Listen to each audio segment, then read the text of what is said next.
Ladies and gentlemen, you are listening to the Pranzata Podcast. This is your host, Andrea Pranzatelli. This is episode number 95 on my podcast series on YouTube.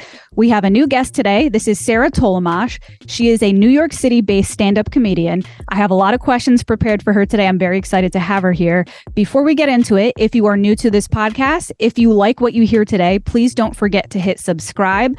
It is my mission to grow this channel this year, and your support would be extremely helpful. Also, I like to get into sometimes controversial topics, philosophical questions. So if you have any comments in response to anything we talk about today, feel free to leave your comments below. Anyways, let's get right into it. So Sarah Tollemache, I'm so glad to have her here today. My first question for you is based on your roots in stand-up comedy. So I'm kind of curious, is stand-up comedy something that you've known you wanted to do since you were a young kid, or is this something you knew you wanted to do later in life? Like, what's your background story here?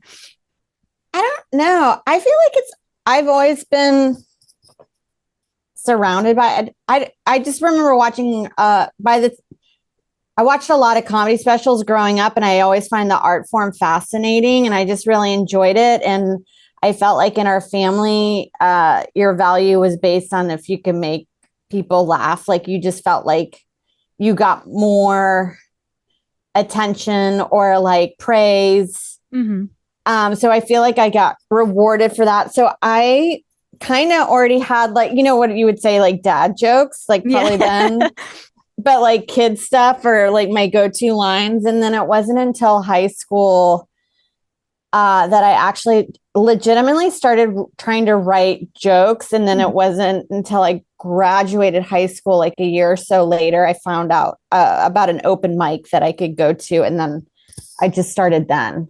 Okay. So this is something you've kind of had a natural talent for since you were younger, since you were already sort of in a way practicing stand-up with your own family at a young age. Yeah. Sometimes, I don't know. I'm like, I don't know if it's a defense mechanism, but it's always been an obsession to always think of the joke, even at a young age. So I just figured I might as well do something where my mind naturally goes to, rather than, making stuff.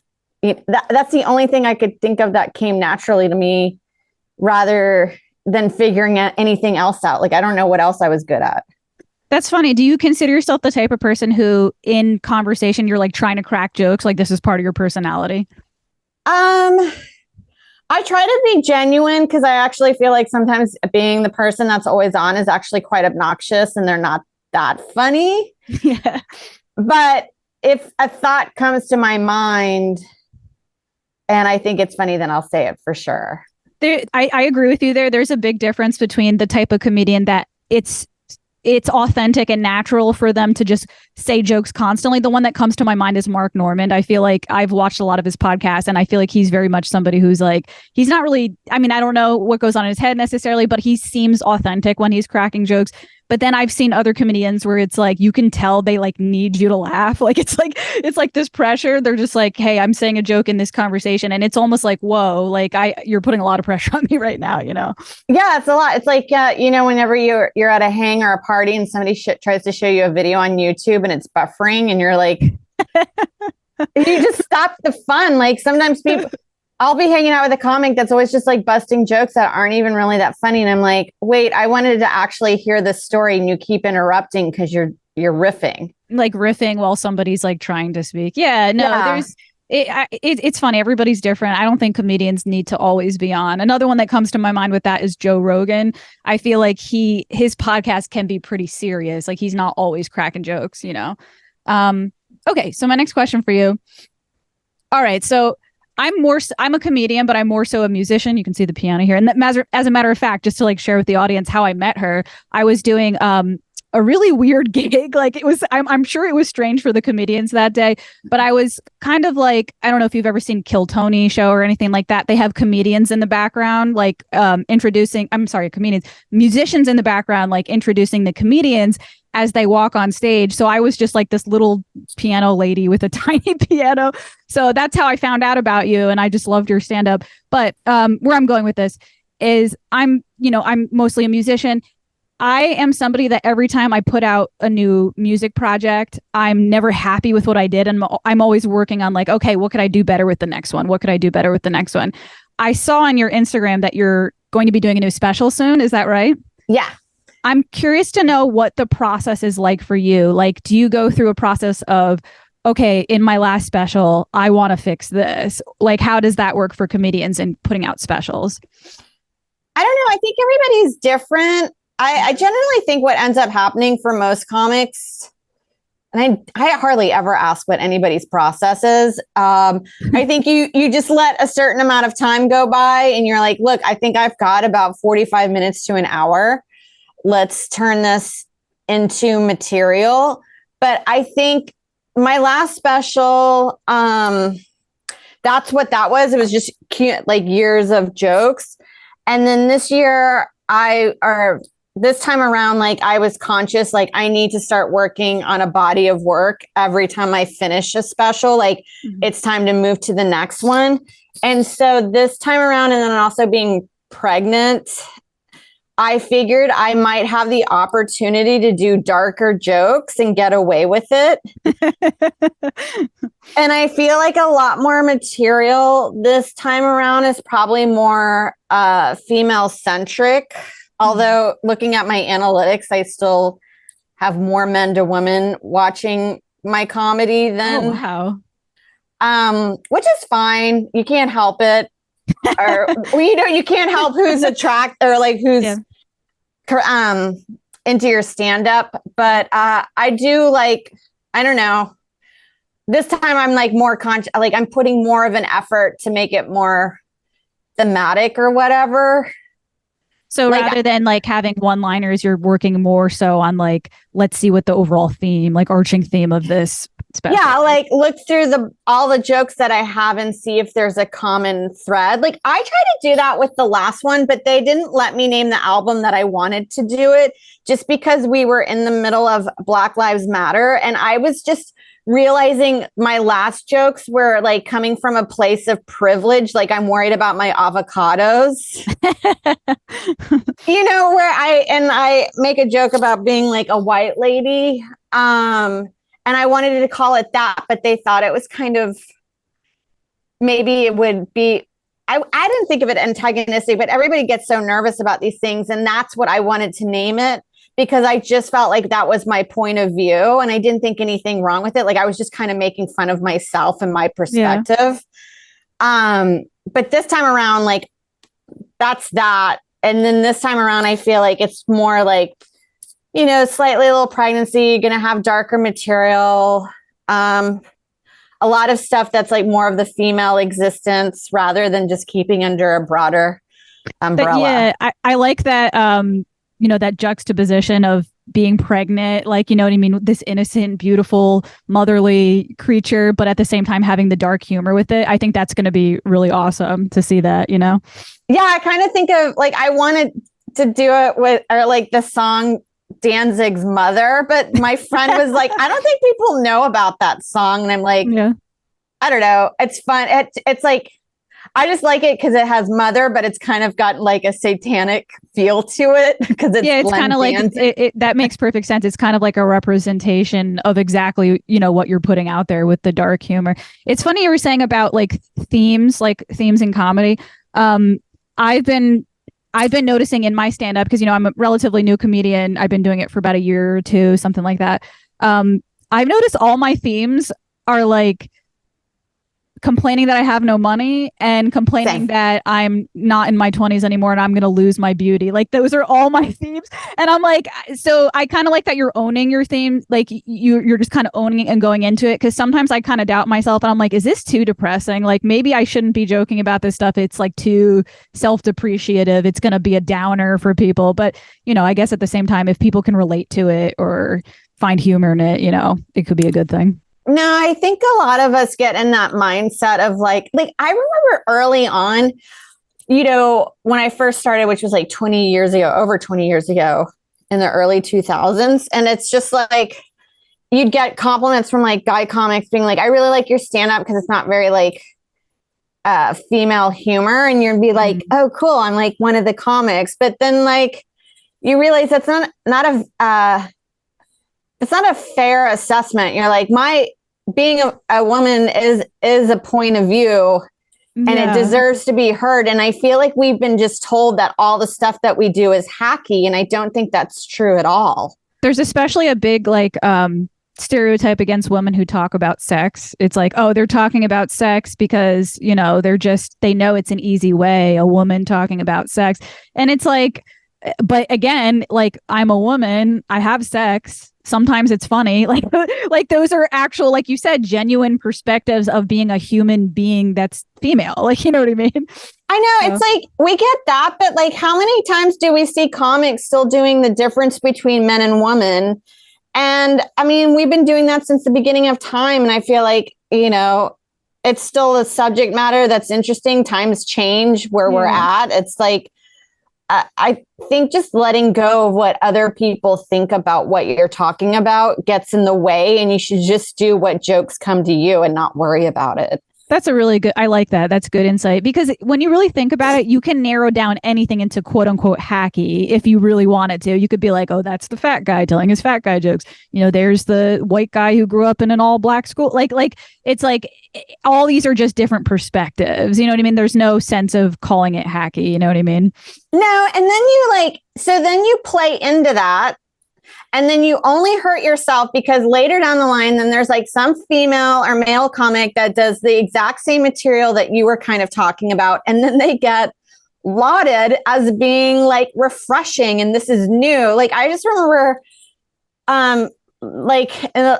being like, no woman's been talking about sex. This is refreshing to hear this point of view. And you're like, I don't know. I grew up with Elaine Boozler when I was a kid. And I was like, she was doing all of that. Joan Rivers, like, I feel like we just forget about all these past comics. Yeah.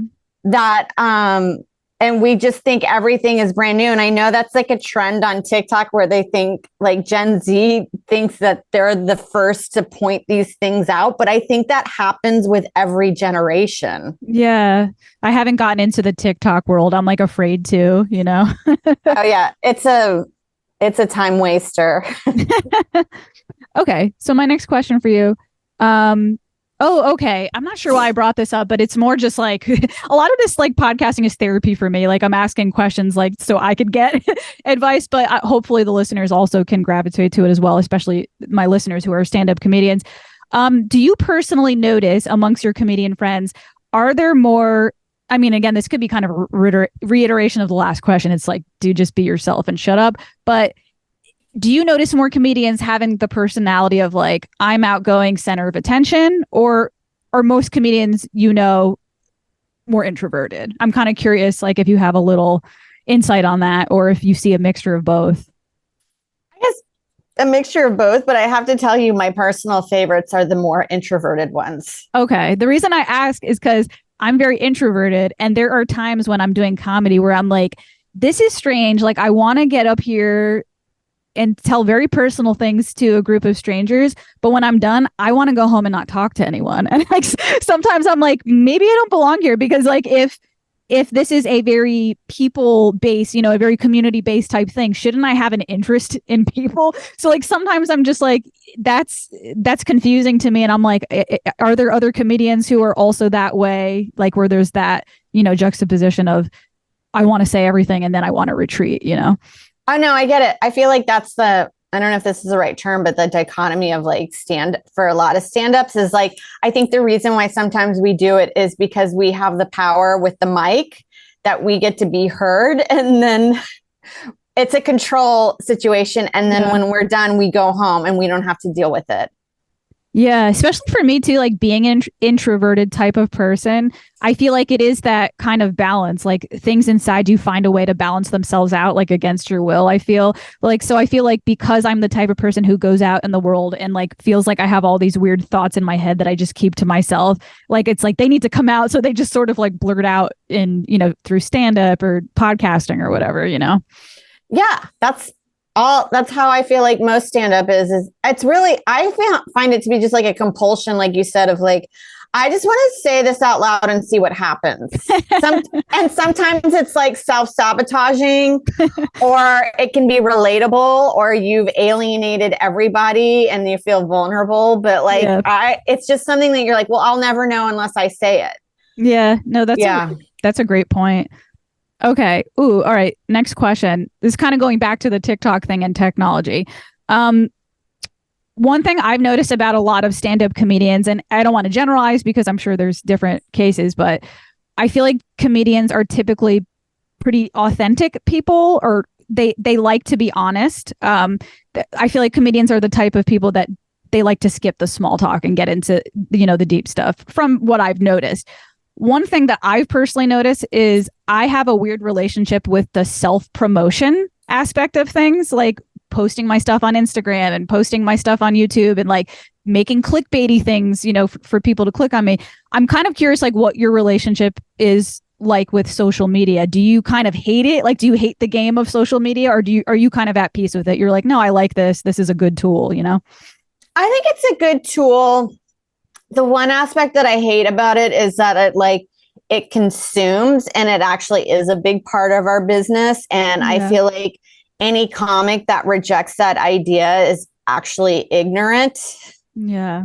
The thing is, it's just like the constant refreshing and like the external validation is disgusting, that I don't like.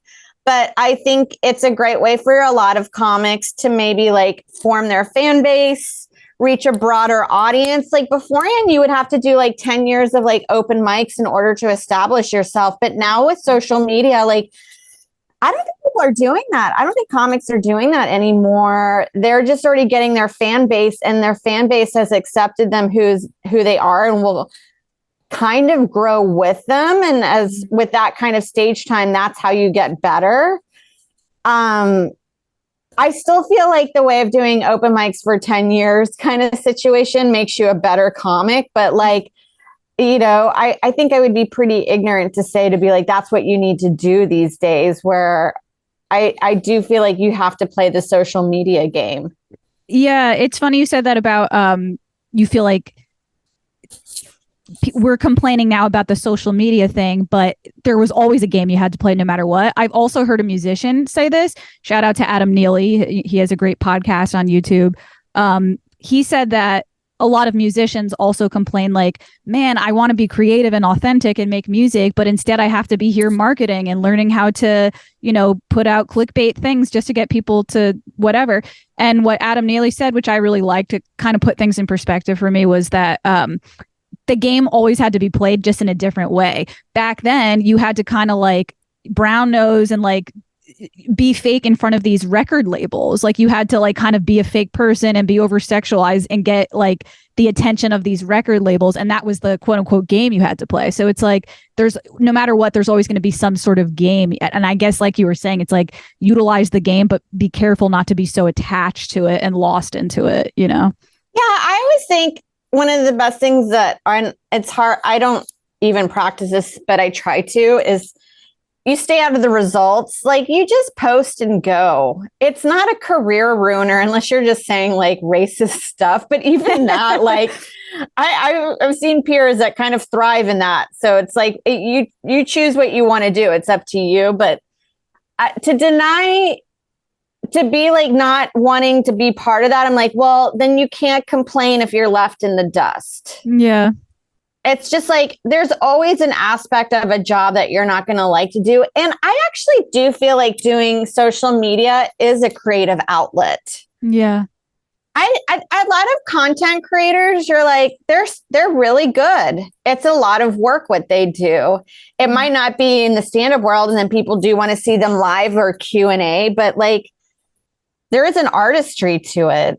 Yeah, no, you're right. That's actually a really good point. Like, especially with like certain video editing. I mean, we were literally talking before the podcast started. I was like, my video quality is garbage. So like, the idea that there's people out there that are like fine tuning all these things and making them as good as they could possibly be. It's like slightly judgmental. I think for me personally, like sometimes when I promote myself, I'm like, all right, I feel like I have to do this. I feel like I have to post things, but yeah, I should also gain like a more appreciation of it rather than a anger towards it. Probably would be a better idea. What's also like, Everyone's doing it. It's so funny. It's like as time goes by, like I remember when Twitter first came out, people like comics would give you shit if you tweeted something that day and then brought it to the open mic and you're like, that's what we're doing. Then it was like crowd work stuff. People would give shit to Hofstadter, Steve Hofstadter, who did a lot of heckle videos. Mm-hmm. And that's all I see. And it's so beneficial to a lot of comics to form a fan base. You're just like, you know, all these concepts and like stuff, they get ridiculed at first. But once you start seeing people actually like profiting off of it and are able to have a lifestyle that they want or like be an artist without having a day job, then you're like, how is that wrong? Like, I feel like you should take advantage of all that stuff. Yeah. The crowd work videos you're talking about, I have noticed that. And I don't know if this is like why they're so popular, but do comedians do them because it's a way to get your material out without giving out your jokes? Is that what that is? It is. I think I don't want to knock crowd work. It is a skill in itself, but even crowd work in that world still has its tricks. Like, you know, if you've been doing it long enough, you know how to kind of think on your feet and you have go-to lines for crowd work and what works and like using silence to your benefit. I still think it's harder to come up with a concept of a bit. Do you do crowd work personally? Are you a crowd work type of person? I don't. It goes back to like us being an introvert. Like I don't necessarily enjoy dealing with an audience, but if it happens and it's going well, then of course I like it because I get tired of doing my same old jokes. And occasionally you do get a bit out of it. So it benefits. I think you should have that skill set. Something I definitely have to work on. The idea of crowd work, like you said, for an introvert is terrifying. I mean, look, I came to this podcast with like a prepared list of questions. So like the idea of just like riffing with strangers is so overwhelming for me. I feel like the first time I tried it, I ended up just like going overboard and really insulting the guy. And like that kind of turned me off. I was like, okay, maybe I'm not ready for this. But I was like trying to like, you know, roast the guy in the audience and he just got like really pissed and left. So I was like, maybe I just got a really sensitive person. But no, it's hard.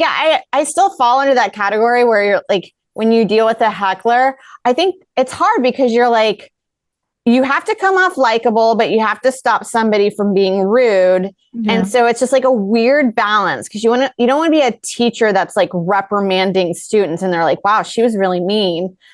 I always find that if you just speak what's going on in your mind at that moment and come from an authentic place with a little bit of psychology and say anything with a smile, like I think you'll always get a laugh with that.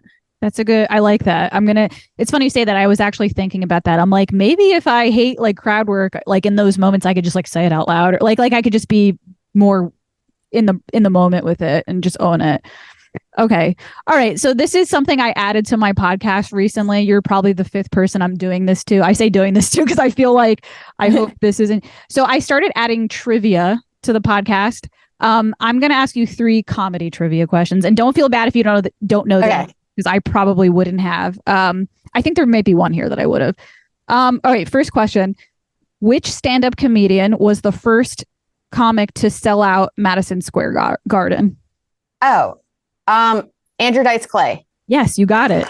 You got it. All right, 2 more. Next one: who was the first stand-up comedian to have a Netflix special? Is it Moshe Kasher?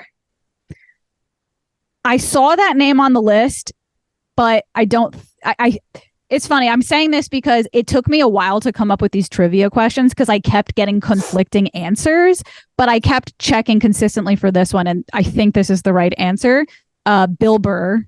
Okay. Yeah. But somebody might need to fact check me on that because it was actually hard to find consistent answers for these. Like I kept finding like different answers on different sources, but okay.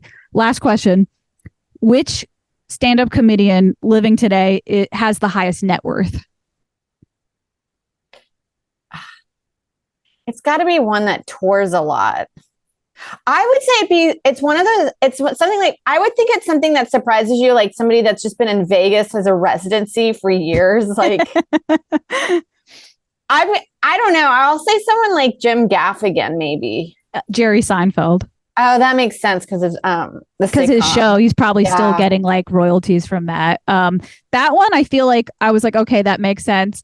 The Bill Burr one, the listeners have to fact check me on that one because I kept finding conflicting answers. And I think the one you said was one of the answers I found. So I have to get to the root of that, of like, why am I getting conflicting answers for that? Okay. So moving on. That was fun. Was that fun? I wish I put more on there. I always feel like guilty for throwing it on people because I'm like, I don't know if they like, if they're the type of person who likes trivia or if it's like just like too much in the moment. But so far, most people have thought it was fun. So I'll have to keep that in mind. Okay. So you're somebody that, from my perspective, I look up to you. You're very inspirational. I think you're very much advancing in your career very well and steadily. Are you looking back at when you started pursuing stand-up comedy? Do you think that was there a point where you had to kind of like tune out the ups and downs of life and focus in order to get to where you are today? Or is it inevitable that even if you're working on a career that you requires this kind of intensity, is there always going to be something kind of going on in the background that you have to balance? Like, how has that been for you in your career? Like, have you had to kind of just like go into laser focus and say like, no bullshit, like I have to focus, or have you like kind of had to balance both things out? I think you kind of have to balance. It's weird. Like you'll notice there's times where you're like, I remember having this like early on and moving to New York where you're like, okay, I'm not getting booked for spots. I'm just kind of new. Nobody knows really who I am. Because it really is when people are like, how do you get booked? You're like, I don't know. Just be like a face that people remember and then like hang out or be online all the time. But I remember just being like, all right, I'll just work on sketch comedy right now. It's like that during pandemic. I was like, okay, obviously I can't do stand up. What can I do at this moment? I was like, I can work on making my social media numbers bigger. So I worked on doing sketch and short films or whatever I could film here in the apartment. And then, you know, like right now I'm like dealing with pregnancy. So I'm like tired all the time. So I'm dealing with what am I going to do after the special? Because I'm going to take some time off. But I was like, I don't think I can go run spots as much as I can, but I can go down the street to Grove 34. There's always a mic there and I can do a weekly show if I wanted to, and it wouldn't take me away from my kid. Like I can focus on that. Like there's going to be just other ways that I'm going to have to figure out how to get that release or whatever, or like just tell jokes on TikTok from my couch. And I think that's just like a good mindset to do. Like, okay, if this isn't working right now, what else can I do? Maybe focus on something else that's in the same umbrella as stand-up that can help me overall. Because there are like comics like, you know, like Louis C.K. was going around for years as a writer and he was just like annoyed with his stand-up or felt like it wasn't going anywhere. And then I felt like when he got his show and started doing that, like that really propelled him so he could get booked. Sometimes you just have to figure out another way in. That's that. And going, I have a lot of thoughts. I'm trying to choose which one. Okay. So I guess going back to what we were saying before about like having appreciation for the technology era. Well, that's one of the ways like we could appreciate it, because for me personally, podcasting has been a savior for me because I, as in, you know, new into the stand-up comedy game, I've had a lot of ups and downs, like in the back of, you know, behind the scenes, like I go through depressions and so I'll find like I'll be consistent. I'll be doing mics consistently. And then I'll have like a mental health relapse and then I won't do it for a month. And it's just like, holy shit. Like sometimes I'm like, how could this be possible? Like it feels like these days you have to be in it for like consistency. Like it's a game of consistency.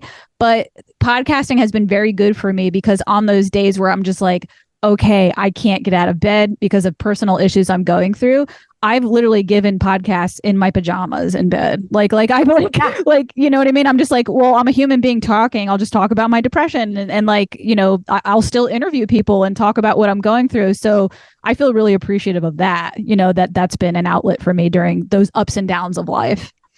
Yeah. Oh yeah, that's like another outlet for comedy. Like I love podcasting. I like that you can just show up with unprepared material, and that sometimes you're like, some of the funniest stuff is through conversation rather than on stage. Yeah. Because you go down different avenues that you probably wouldn't normally go down with your regular thinking, because you're having a conversation with another person that's got prompts. So you're like, oh, I never thought of it that way. That, yeah, all of these are like other outlets for stand-ups. If you realize you're kind of stagnant in one area, maybe pivot. And I've seen that even in the corporate world nowadays, of like, if you're just feeling like you're not getting yeses, maybe take a pivot in another direction, and you can always come back. Like, that's the thing with stand-up. It's really weird. Like, you don't have to be like good. You just need to have a fan base that likes you, and they'll come see you. Like, I just remember when reality shows first started happening, I think it was one of the main guys from The Bachelor, the main contestant. This was years ago, like 20 years ago. He had a domestic abuse charge against him. It was a big deal. So he got canceled, and he just went on a stand-up tour and made money. And so did John Wayne Bobbitt. That you're like, for some reason, comedy is like either on your way up, you can do stand-up comedy on your way up or on your way down. Right. There's just like so many, like you were saying, there's just so many different things you could do and pivot while you're going through this. You know what I mean? And it's like, you can go into the podcasting game, you can go into the stand-up. Like, there's so many different ways you could do it, you know? Like, yeah. Well, it's just like, it's weird. People are like, oh, no, Netflix always passes on me. I'm like, well, what are your numbers or whatever? And you're like, well, yeah, you've got like 10,000 followers. Like, you're not going to put money in the seats. You got to figure out another way to get a listenership or people interested. And they all come around. Like, people worry about like, oh no, if I eat it at this club, I'm like, don't worry. If you're famous next year, they'll have you back. Yeah. Also, I was going back to something you said before too. I forgot to mention it. You said about how sometimes podcasting could be a better medium for humor. There's some comedians that I got so used to listening to their podcast that I actually preferred their podcast over their stand-up. Absolutely. Like Tim Dillon. I mean, like, I love Tim Dillon. No offense to his stand-up. I like his stand-up too. But I got so used to his podcast that I was like, I like his stand-up, but like his podcast was so hilarious to me, you know? Yeah. And then it's vice versa. There's some people that are really amazing stand-ups, but when you hang out with them, they're the most boring people on earth. That happened to me once on a podcast, and I was so nervous because I was like I felt pressure to get something out of them. I met them in person, and they were the most lively, like expressive, like they were Italian, like had all these facial expressions. And I was like, they're going to be great for the podcast. And then I would ask them these questions, and they'd just be like, yeah. And I'm like, oh shit. Like, I was like, I got to do something. This is really scary right now. I know, it's wild. I remember having that in sketch comedy where I'd be like, you'd hang out with a stand-up, you're like, I think they're so brilliant. And then when they pitch ideas for a sketch, you're like, this is such a weird disconnect. How is it you're so good at figuring out what's funny on stage, but you cannot figure out a funny idea in a long form? Yeah, interesting. I've been getting into South Park lately. That's been like my long form version of comedy I've been watching. I never watched it before as like a kid or whatever. And everybody quotes South Park, and I'm like, I gotta get in on this. So it's like been really nice for me to see that. Okay, they're I only have a few geniuses. Oh yeah, and it amazed me to hear that are they still making episodes? Is that true? I think so. I think as long as they enjoy it, I think they still do it. But those guys are just like, I love what they do, and they created their own world. The only thing that bummed me out is that I've been like watching them every single night. So I think I'm on season 13 now. And I noticed that Cartman's voice changed drastically. I don't know if you noticed that when you were watching it. No, I think that's actually also happened in The Simpsons. So I was like, I noticed his voice changed so drastically, like he was more chill and calm. And I was so bummed out. Now, I'm a musician, so I also sing, and I think about those types of things. I'm like, maybe he had a vocal injury, like because if coming from like, the singer's perspective, that's a common thing that happens in your career. You get like polyps or whatever, and you have to like take a break. So I'm like, maybe he had to come back because of his vocal injury. And I looked it up, and that's exactly what happened. I was like, wow. I was like, And it's kind of relatively common with comedians as well. I don't know if you've ever had vocal issues like on stage, but I've heard comedians also having to take breaks due to like talking too much and stuff like that. Well, I have heard that like a lot of talking is actually worse for your voice than singing. Right. Well, I remember Mariah Carey saying that it's like her doing 24 hours of like interviews is what killed her voice, would kill her voice more than the actual singing. Because I guess she's been prepared or knows how to sing that it won't ruin it. But when you're talking nonstop, yeah, you might not. It's not like you don't get to rest. She probably took years of lessons where they taught her how to like breathe properly, and maybe when she's talking she never had like talking lessons, you know what I mean? Yeah. Like she might have a different way of speaking. Wow. But you'll notice that sometimes with stand-up, when you watch some of their earlier specials to now, you're like, it's not the way that they're talking is different, but their delivery is different. They've changed. Because I think a lot of stand-ups when they first start, they emulate one of their comics that they are fans of, and it's slow, like you can hear their influence, and then as time goes by they kind of figure out their voice. So similar with singing. Like in my very beginning starting of singing, I felt like I was just copying Amy Winehouse all the time because it worked for me. And then after a while I was like, I don't have to only be Amy Winehouse. Like it kind of just happened naturally for me. Like I wasn't like intentionally studying her and like, okay, let me just sound exactly like her. It was just that I liked her and it came out through me. But over time I've tried to like pull bits and pieces of different singers as well. So I'm not just like a carbon copy of one singer. I don't think you could avoid it. I think like even if you're unaware of it, you're going to be inspired by different comedians and stuff like that. No, I've heard that with art. I remember I got a book called like All Great Artists Steal. And it's not in that aspect of like that, but you're really just standing on the shoulders of giants.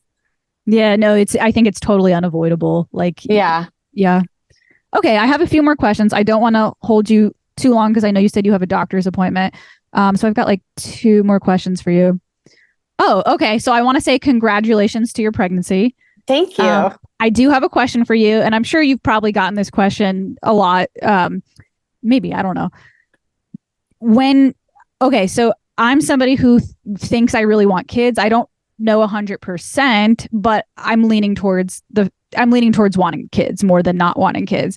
I'm afraid of the career stuff that comes along with it. Have you had any thoughts like that before you decided? Well, if you decided, I don't know. But have you had any thoughts like that before you became pregnant? Like, if I have children, how am I going to balance this out with my career? Absolutely. It's hard. That's why I always think female artists, and I feel like some men will disagree with me and will get hate for this, but I think it's a little bit harder for us because of that aspect. Yeah. We don't make a lot of money until way late, and then we're dealing with infertility issues, and like to freeze your eggs is actually a very huge expense. And who has $20,000 laying around to do that? I know Whitney Cummings froze her eggs, so I took that in mind. I was like, oh, maybe I should freeze my eggs. And then I looked into it, and like you said, it's like, oh, you can't. This isn't something you can just like, yeah, I got student loan debt, but I'm gonna freeze my eggs. Like, no, it's not gonna happen. Like, it's not a realistic option. And like, I'm 35, and like I know my eggs probably are gonna be fine for a little bit, but 35 is getting there. So it's like it's like a stress. Can't men impregnate a woman till they die? Like, as long as you can come, you're good to go, Al Pacino and Robert De Niro are like being dads in their 80s. Yeah. It's wild. It's like biologically unfair, and I hate it. Yeah. But I do think more and more women are freezing their eggs so they don't have to worry about that. But it's like, even telling people like, just freeze your eggs is such a delusional, it's a privileged place. Like, I didn't have that option. I just got fortunate that like my partner, my husband, Joe, started making decent money that we could do IVF, because by the time we were ready to have kids, I was dealing with infertility issues because of my age. Mm-hmm. It's just the way it is, and we're happy with what we're getting. But I actually already kind of gave up on the idea of having kids, being like, well, you know what? I chose stand up as my life, and I still get fulfillment out of it. That if if that means sacrificing kids, but I have a nice marriage and we still get to do, because like that is the weird thing is like, even if you don't have kids, you can still have an amazing life. Yeah. So it's just an added bonus. It's just another thing. So it is a hard decision. But yeah, we just, at that time when he was like, ready to have kids, we had the money for it. Yeah. So yeah, we did IVF, but yeah, I do worry. Like, I don't think it's as easy. I think we're kind of like the ones that the kid needs to be attached to more for feeding and attachment style in their developmental years. It's important, I think, for the mom to at least be around. Yeah. I think it's easier for the guy to go off and make the money if they can. And I'm not the breadwinner. It might have been, if I was the breadwinner, then maybe that would be our roles. And that happens in this modern day. That is a thing. But I'll probably end up just doing the road with Joe where I open for him so I can work on new material and we can be together as a family. But I mean, I think we can only do that for a few years before the kid has to go to school and all that stuff. Yeah. And then that's like a different story. And then you get into the question of like, should I get a nanny or like a babysitter, that type of stuff. Yeah. And that's another thing. Like, I like film that I thought maybe I'd pivot into trying to write long, like screenplays for film and go in that aspect. I kind of like where Bonnie, I can't remember Bonnie McFarlane, where her career has gone. I like her trajectory. Yeah. And I think I've heard this from a lot of parents, which is kind of giving me faith and like hope to go forward. Like if I decide to have kids one day, is that a lot of parents I know say like, you just find a way to make it work. And in a way, having the kids there sort of is like, in a weird way, a deadline for you. Cause it's like, you don't have time to, lay in bed and jerk off to porn in the morning. Like you have to like figure out how to make this work around this schedule. So if there's like a will to work around it, it could actually be an inspiring thing is what I've heard. Yeah. And I also think that like with having a kid or being put in these scenarios like this, equivalent of, it forces you to make a decision of like, is this effective? Is going to Brooklyn an hour out of my way to open or to do 7 to 10 minutes for barely anybody worth my time? Or should I just stay in Astoria, do a 6-minute open mic and I can do that and then do a weekly show 4 blocks away? Yeah. You just realize some things in the comedy ladder or whatever start to become a waste of time. And that like COVID and pandemic kind of shed light on that of like, I don't think we need to be doing all these open mics. You can, if you get the enjoyment out of it, but there's other ways to like, make money in this business. I don't think going to like doing a one-nighter in the middle of New Jersey or Philadelphia for $200 is like, you weigh out it takes 2 days and you're like, God, I'm making under minimum wage to do this when I can make this in spot pay in the city. Like you just start to weigh out like what's more beneficial. I definitely had to learn that in music. Like I remember when I very first started getting music opportunities, the fact that I was even getting opportunities felt so like, oh my God, like I have to take everything I can, which maybe in the beginning it is true. But I remember I got to a point where I was joining so many different music projects. I was playing piano for this band. I was playing piano for this band. And I was like, whoa, like I'm just doing a million things shitty now. Like I'm not really honing in on like one craft, which, you don't have to hone on one craft necessarily, but I'm way too diverted. Like I'm way too spread out here, like wearing myself thin. So I went through a similar process of like, once I started getting more music events, like realizing I was actually getting underpaid in the beginning, and certain things like that, Yeah. It's just, you realize there a lot of people take advantage. It's not worth your time. You realize it's stupid. You see that your peers like didn't have to do that. Yeah. And you're like, why am I doing this? This is a waste of time when I could actually work on a project that for myself that would be more fulfilling. And I feel like I would get more out of it than, traveling to all these places thinking, oh, because they asked me, I should do it. it's funny you said too about the open mics for stand-up comedy. I've had similar thoughts like that as well, which like I felt guilty about because I'm new. I'm like, I should be doing every stand-up or every open mic opportunity possible because I'm new, right? But there have been times where like some of my open mics have been like really productive where I'm like, this was a great experience. But then there have been some times where I'm just like, everybody here was just like hanging out and drinking and talking. Like I didn't get anything out of this. And not only that, I waited up like a really long time to go. And I showed up at this time, didn't get to go till like 11 p.m. And by the time I got there, all the comics were like drinking at the bar and not paying attention versus like, there's been opportunities where I got booked a show just because they found me on social media. They didn't even know me. They're just like, hey, you have a decent enough following, do this show.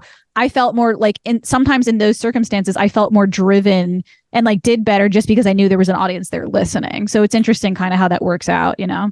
Absolutely. Because I feel like after a while, especially with you and music, if you've already laid down the groundwork, now it's just time to like choose what's beneficial to you to help you rather than being like, I think I have to do this because I have to get good. When you're like, well, I am good.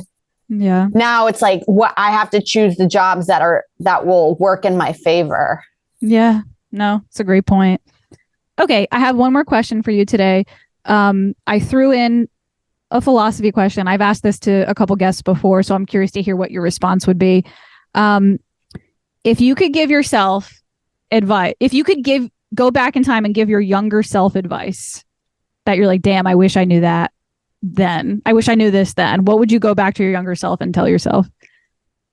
I would, for females or women in general, this could apply to maybe men, but I wouldn't have focused so much on my love relationships because I feel like I should have focused on my career in my 20s that rather than being like, my boyfriend needs me. Like, I wish I focused on myself more in my 20s and also that I made career choices for my 20s because I didn't move to New York until I was 30 just because I was in a long-term relationship that really wasn't great, didn't care about me whatsoever, that I felt like I just wasted my potential because of that I feel like for females, it's like, just focus on your career. At least you get a good, effective outcome. Like you can't control relationships. You can't make someone like you, but you can actually control a little bit of your career. Yeah, you can improve. I've had similar thoughts of that as well. Like reflecting back on the past like few years of my life, I consider myself someone who's like a little bit of a love addict, I guess you could say. Like I'm kind of like throughout my years of I've had a lot of relationships and long-term relationships where I've lived with guys and then we broke up. And I remember having similar thoughts like that as well, where it's like, why am I so invested in this relationship? Not that that's a bad thing. Like it's good to have a good quality relationship, yeah. But it felt like a lot of my self-worth seemed to be like desperately attached to how this relationship was going. Like, are they attracted to me? Like, is he romantic with me? Why didn't he get me flowers? Like those types of questions, you know? And I agree. Like I'm in a long-term relationship right now. And sometimes I feel like, man, I need to like be myself in this relationship, if that makes sense. You know what I mean? Like I need to learn how to like back off and just like be single in a relationship, if that's even possible, if that makes sense, you know? No, well, I got sober. And then when I started dating my husband, Joe, I felt like it was the first time that I made a conscious decision that I was going to do the stuff that I wanted to do and be respectful in the relationship. But I didn't put emphasis on making that person happy. I put more emphasis on making myself happy because like there would be times in my 20s being like, I guess I got to go watch football all Sunday because that's what he likes to do. When in actuality, he probably didn't give a shit if I was there and I could have been working on something else. And I don't even like football.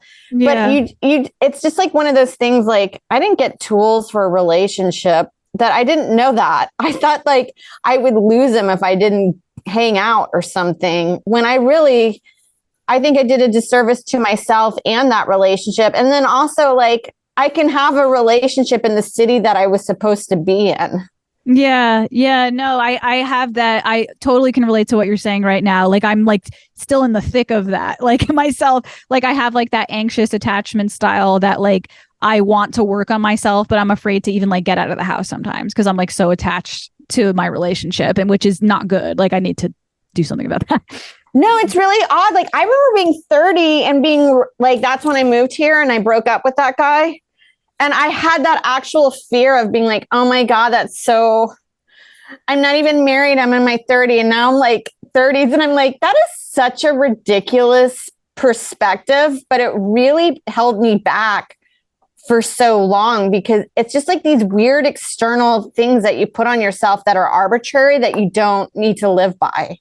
Yeah, for me, there is like a shame factor with it because I'm like, everybody in my family's married with kids. So like, I feel like this kind of like pressure that I'm like not keeping up with the Joneses or whatever, how you want to call it, where it's like, shit, I'm 30 something years old. So now like at this age, every relationship I'm in feels like I've got to get this one right, because if I don't get this one right, like my eggs will rot. Like, you know what I mean? Like, yeah, but then you start making like rash decisions and it's not like good for yourself that you're like, I just feel like for a lot of us, it's just like, you know, do what you can do, keep your side of the street clean, and then like, good things will happen.